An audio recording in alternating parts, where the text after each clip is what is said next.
Chapter 3. King Shibi and the Two Birds. King Shibi was famous all over the world and in the heaven for his kindness and good governance. He made sure that every being in his kingdom got justice and lived in peace. One day, Shibi saw in his garden a wounded pigeon flapping its wings in a desperate effort to fly.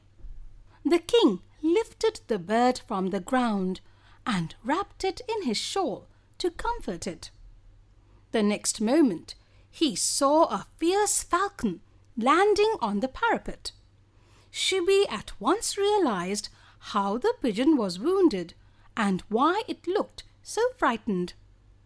The falcon spoke in a human voice. "O king, you are known as a kind ruler living for the well-being of your subjects. But today you are being cruel to me.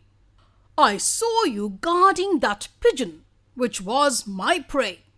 Why do you snatch my food from me?" Shibi replied, O king of birds, this poor pigeon is hurt and tired.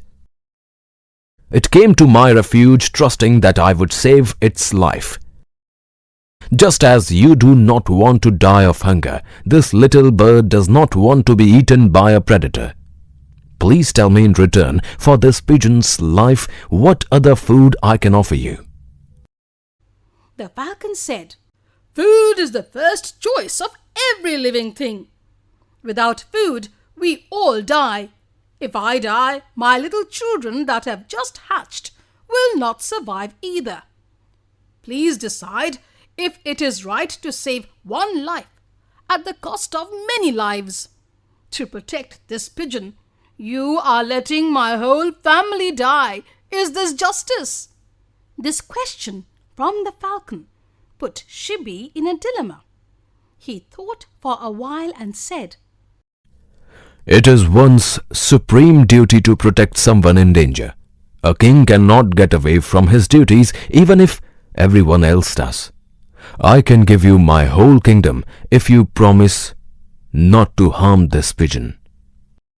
"This is no solution to my problem," persisted the argumentative falcon. "I am a carnivorous bird. To give me food, you will anyway have to kill another creature. Does it then make any difference? Consider this solution. Please give me some flesh from your body equal to the weight of this pigeon." How well this falcon argues, thought Shibi. It has an accurate sense of right and wrong. Shibi at once ordered a balance to be brought. In one of its dishes, he placed the pigeon.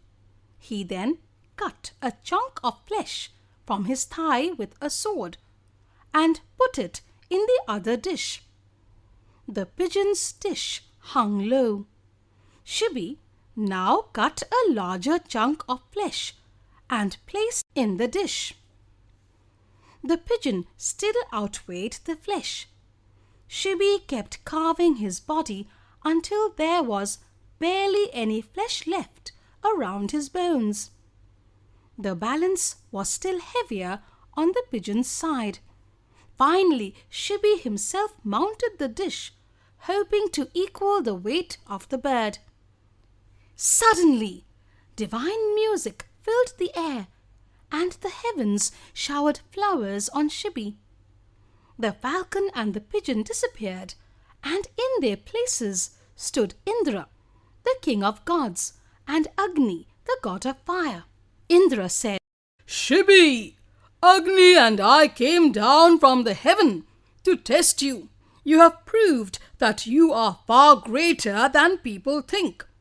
You will have a life full of happiness, and you will always be remembered by the mankind." Shibi's wounds disappeared as soon as these words were spoken. He closed his eyes in humble prayer as the gods vanished.